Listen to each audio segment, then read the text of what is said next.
Dalam network marketing, kita selalu cakap pasal bina passive income untuk keluarga. Tapi kalau passive income itu masuk berbentuk cash, adakah ia benar-benar selamat untuk masa depan anak-anak?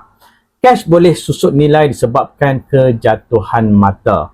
Apa yang bernilai RM10,000 hari ini belum tentu cukup untuk kos sara hidup anak-anak 10 tahun akan datang. Sebab itu, leader yang bijak akan tukar sebahagian profit mereka kepada aset fizikal. Emas tak boleh dicetak sesuka hati oleh mana-mana kerajaan. Ia mengekalkan kuasa beli sejak zaman berzaman.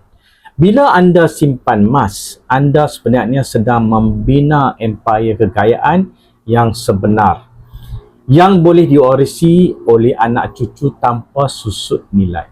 Bina legasi anda hari ini, klik saya berminat dalam ruang komen.